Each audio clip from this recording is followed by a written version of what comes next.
Hello everyone, here are all the problems worked out and I'll explain each one from worksheet 5.3, problems 4 through 12. All right, so taking a look at 4, we're looking at a missile guidance system that has 5 fail-safe components, so n would be 5. The probability of each failing is going to be a 0.05. So for A, the probability that exactly 2 will fail, you just go to menu 55A. If you have a CAS calculator, menu 55D if you don't, if you have a non-CAS. And n is going to equal 5, p is going to equal 0.05, and then x would equal 2. And we're going to round to the nearest thousandths here, so it becomes 0.021. For B, if we're looking at more than 2 will fail, we're looking at 3, 4, 5. We don't include the 2. So now you go to menu 55B or menu 55E for a non-CAS. And again, you type in n equals 5, p equals 0.05. The lower bound is going to be 3, and the upper bound is going to be 5. When you do that, rounding to the nearest thousandth again, you should get a 0.001. Now, C is an exception because rounding to the nearest thousandths is still just going to give us a 0. So as I mentioned in class yesterday, that you want to just take this out until you get to the first non-zero digit. So in this case, we're going back to menu 55A, n is 5, p is 0.05, and x is 5, and then we round it out. In this case, we get that 3, and then that's where we could stop. All right, looking at number 5, same process here. So for A, that all drive to work alone, and this is out of 8 workers, so n is 8, the probability is going to be 0.77. So for A, we just go to menu 55A. N is 8, p is 0.77, x is 8, and we get a 0.124. For B, we go to menu 55B or E. Again, n is 8, p is 0.77, lower bound is 5, upper bound is 8, we should get a 0.912. And then back to C, exactly 3, drive to work alone, we're back to menu 55A or D. N is 8, p is 0.77, and x is 3, and we should get a 0.016. Very similar for number 6. In this case, n is 10, p is 0.103. No more than 2 drop out. We're looking at 0, 1, and we can include the 2 here. So we use the bounded option, menu 55B or E. The lower bound is 0, upper bound is 2. For B, at least 6 graduate. Now this is the rate for dropping out. So at least 6 graduate mean at most 5 drop out, because if at least 6 graduate, that's 6, 7, 8, 9, or 10 graduate, so 0 through 5 would drop out. So we're looking at the probability here for 0 through 5 of dropping out. N is 10, p is 0.103, the lower bound is 0, upper bound is 5. Or you could go 6, 7, 8, 9, or 10, but since that's graduate, that's the complement, you would do 1 minus that probability, and you would still get the 0.9. In this case, because we don't want to say it's going to be exactly 100%, if we rounded it would show that, I'm actually going to carry it out to 1 more decimal place, so it is a very high percentage that at most 5 will drop out. So we have a 0.9998. And then C, if all 10 stay in school and graduate, then that means nobody drops out. So that's the probability of 0. So we're back to menu 55A. Again, n is 10, p is 0.103, and x is 0.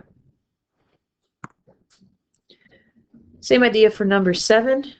Here n is 5, p is 0.4.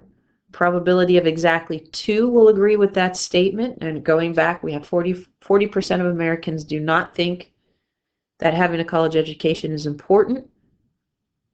So we want to see how many would agree with that statement. So that would be the probability of exactly 2. Again, menu 55A, 5, 0.4, and 2. The rest, we have the bounds. So we're going to go to menu 55B or E. For B, the lower bound is 0, upper bound is 3, at most 3, so we have to include the 3. For C, at least 2, that's going to be 2 through 5. And then D, fewer than 3, that's just going to be 0, 1, or 2. All right, and for the rest of these, we're just applying the formulas that we saw in class yesterday. So you can take a look at these. Everything is sort of just straightforward, giving you n and p. Remember, q is just 1 minus p. That we need to find the variance here. So this right here would be q. Over here would be q. There's q, and there's q. So take a look at those.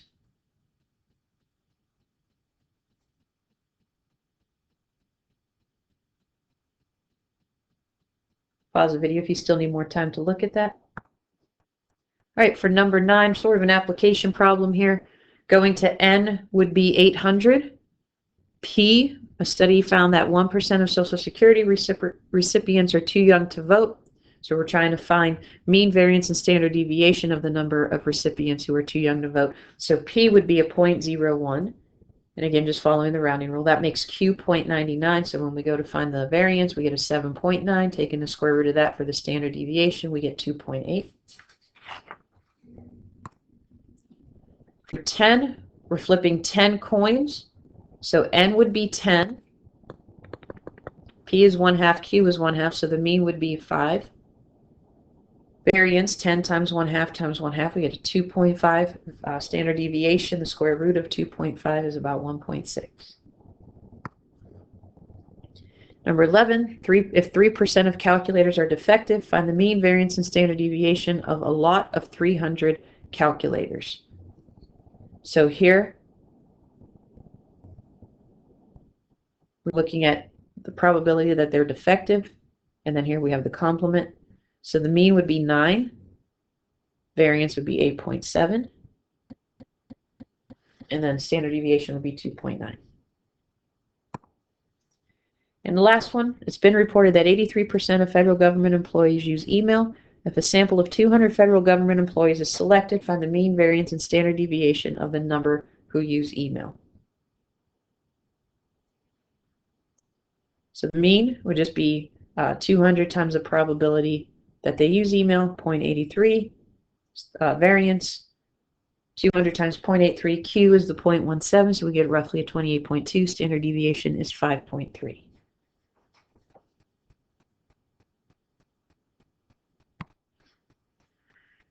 So your assignments over the next 2 days is make sure you understand worksheet 5.3. I'm going to start you guys on the chapter 5 study guide. Tomorrow I will give you the graded assignment over sections 5.1 to 5.3, and I'll have selected answers, maybe the first half of the study guide. I'll have those solutions posted as well for you tomorrow. But please email me if you have any questions over worksheets 5.1 to 5.3. Make sure you guys look back over those, study those problems. Email me if you have any questions. Have a good day, guys.